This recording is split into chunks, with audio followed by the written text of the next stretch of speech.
నమస్తే, welcome to Andhraprabha. నేను విద్య.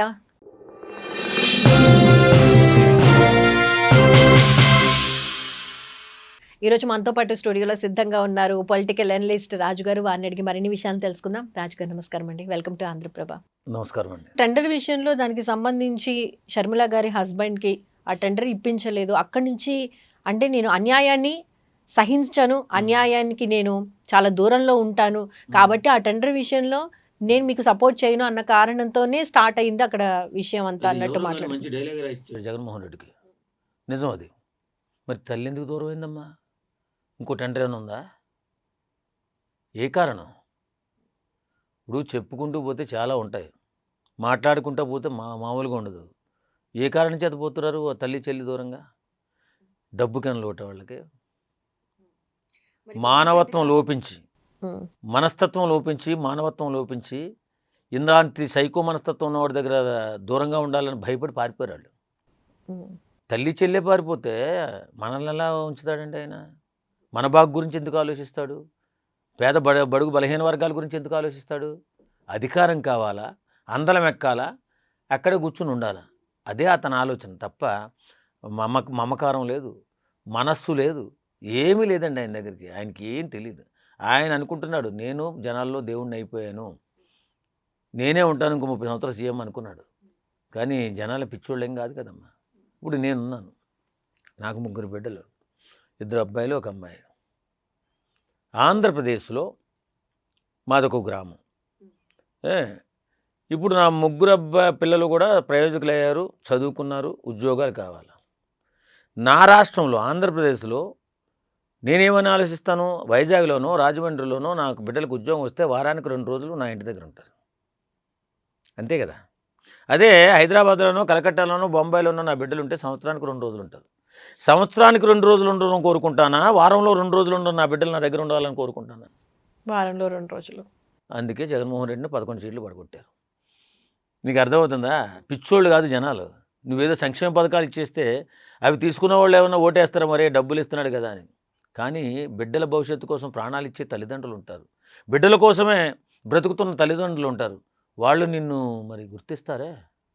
ఇక్కడ ఉద్యోగాలకి ఎక్కడ ఎలాంటి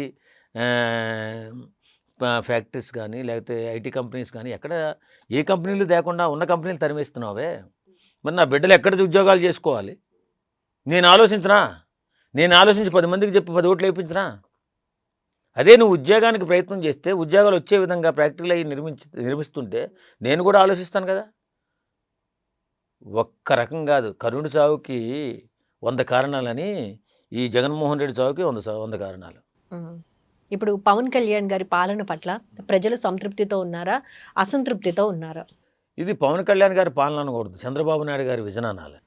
పవన్ కళ్యాణ్ గారి పూర్తి పాలన కదా. ఆయన ఒక మంత్రివర్గంలో మంత్రి, ఒక ఉప ముఖ్యమంత్రి పక్కనే. పోనీ ఆయన బాధ్యతలు నిర్వర్తించడంలో 100% సక్సెస్, 100% సక్సెస్. ఆయనకి ఇచ్చిన బాధ్యత పర్యావరణం, అటవీ, తర్వాతమో గ్రామీణాభివృద్ధి, పంచాయతీ రాజ్ శాఖ. మరి పంచాయతీ రాజ్ శాఖను గణనీయమైన మార్పులు తీసుకొస్తున్నాడు కదమ్మా. ఇప్పుడు జగన్మోహన్ రెడ్డి గారు కూల్చేసినటువంటి ఆ సామ్రాజ్యాన్ని మళ్ళీ బతికిచ్చి వేళ పంచాయతీ ప్రెసిడెంట్ బతికే ఉన్నాడు, నెంబర్లు బతుకున్నారు కదా వేళ.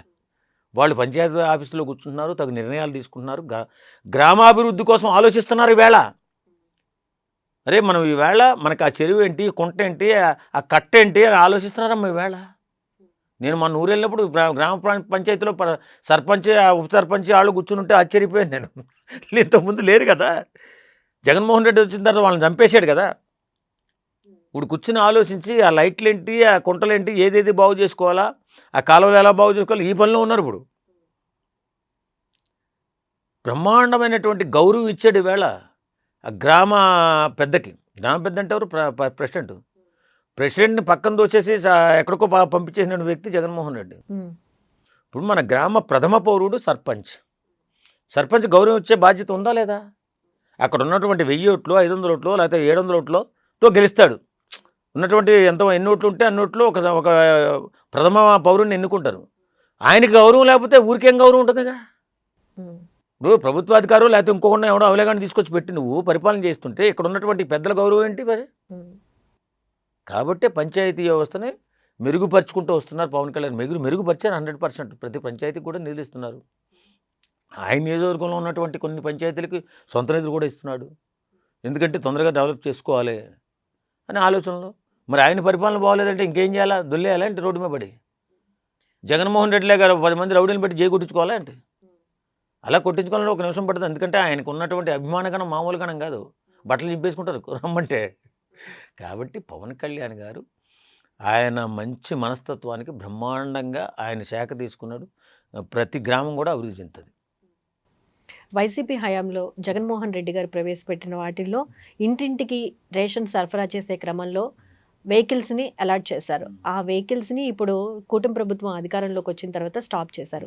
దీనికి సంబంధించిన డ్రైవర్స్ అందరూ మొన్న రీసెంట్గా జగన్మోహన్ రెడ్డి గారిని కలిసి మాకు అన్యాయం జరిగింది, మాకు బతుకు తెరుగు మీద దెబ్బ పడింది అని చెప్పి ఆయనకి విన్నవించుకోవడం జరిగింది. అవును, ఎలాంటి కాదమ్మా, ఒక గ్రామ పరిధి ఎంత ఉంటుంది? 1 కిలోమీటర్ ఉంటుంది, 1/2 కిలోమీటర్ ఉంటుంది.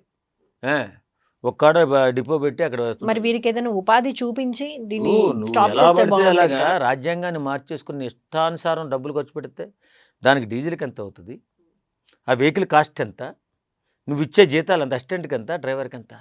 ఇప్పుడు ఆ ఎంత వెహికల్స్ అన్ని నష్టపోతున్నావు? నిరుపయోగంగా అవునండి. పడిపోయి ఉన్నాయి కదా. నిరుపయోగంగా పడిపోదు, దేనికో దానికి ఉపయోగిస్తారు. కానీ ఎందుకు పడిపోతాయి? ఇప్పుడు దాన్ని అవకాశం వచ్చినప్పుడు దాన్ని ఎలా ఉపయోగించుకోవాలో ఉపయోగించుకుంటారు. ప్రభుత్వం ఏం ఊరక వదిలేదు. అది ఏమంది, మీరు ఎవరైతే డ్రైవర్స్ మీరు ఇబ్బందులు పడుతున్నారో మీకు ఆ వెహికల్ ఇచ్చి ఏదో ఉపాధి చూపిస్తామని చెప్పారు. అంతేదో పంచాయతీ ఇప్పుడు రేషన్ ఒక చోట పెట్టి అక్కడ వృద్ధులైనటువంటి వయోవృద్ధులైనటువంటి వాళ్ళ ప్రతి ఒక్కరికి ఇంటికి సప్లై చేసే విధంగా ప్లాన్ చేశారు. ఇబ్బంది ఏం లేదు దాని గురించి. జగన్మోహన్ రెడ్డి బాధపడవలసిన అవసరం ఏం లేదు. ఓపుకున్న వాళ్ళు వెళ్తారు, ఓపుకున్న వాళ్ళు ఇంటికి వస్తాయి. కొంచెం చాలా ఖర్చు తగ్గిపోతుంది కదమ్మా. అవును. గవర్నమెంట్ మీద ఈ ప్రెషర్ పడకుండా ఉంటుంది కదా. ఈయనన్నీ అనాలోచిత ఆలోచన. ఏదో గ్రామంలోకి అన్నీ పెట్టి నోటికాడ తినిపిస్తేస్తున్నాను. ఇంక నోటికాడ తినిపిస్తే పని ఎందుకు చేస్తాడు? సోమరపోతులో తయారవుతాడు. రేపు పొద్దున అదే కావాలంటాడు. మరి అలా చేస్తుంటే ఇంకా మరి రాష్ట్రం అభివృద్ధి జరుగుతుందా? రోడ్లు రవాణా వ్యవస్థ మెరుగుపడుతుందా? ఫ్యాక్టరీలు వస్తాయా? వచ్చిన డబ్బులని కొంత దోపిడీకని కొంత పేదవాళ్ళకి వెళ్తుంటే మరి ఏమైపోతుంది రాష్ట్రం? అలా ఒక 10 సంవత్సరాలు ఉంటే 50 ఏళ్ళు వెనకపోద్ది. మళ్ళీ మనం గోసీలు పెట్టుకుని పని చేసుకోవాల్సిన పరిస్థితి వస్తుంది. జగన్మోహన్ రెడ్డి ఆలోచన అంతా కూడా పనికిరాని ఆలోచన, అంటే పరిపక్వత లేని ఆలోచన. ఏదో నీకు ఇచ్చేస్తే, నీకు 10 రూపాయలు ఇచ్చేస్తే నువ్వు నన్ను నమ్ముకుని బతుకుతావు, బానిసగా ఉంటావు అనే ఆలోచనకు పోయాడు తప్ప వీళ్ళ జీవన పరిణామాలు బాగుండాలా, వాళ్ళ బిడ్డల బతుకులు బాగుండాలా, వాళ్ళు ఉద్యోగాలు చేసుకోవాలి, ఈ ఆలోచన లేదు. వాళ్ళు ఎప్పుడూ నా కాళ్ళ కింద చెప్పులాగా ఉండాలా, నేను పెట్టేది తినాలా, నేను ఇచ్చేది తీసుకోవాలన్న ఆలోచన ఉన్నటువంటి వ్యక్తి. అంతే ఇందాక మనం అనుకున్నాం, ఎప్పుడో పూర్వం వెనక్కి వెళ్ళిపోయాడు అనమాట. రాజుల కాలంలో మహారాజులు వాళ్ళ కాళ్ళ చెప్పులు కడ పెట్టుకుని జనాలను ఎలాగైతే ఆడించారో అలా ఆడించుకోవాలని ఆలోచన చేశాడు. అది ప్రజాస్వామ్యంలో చెల్లదని చెప్పి పడగొట్టారు అంతే. రైట్ అండి, థ్యాంక్ యూ సో మచ్ అండి.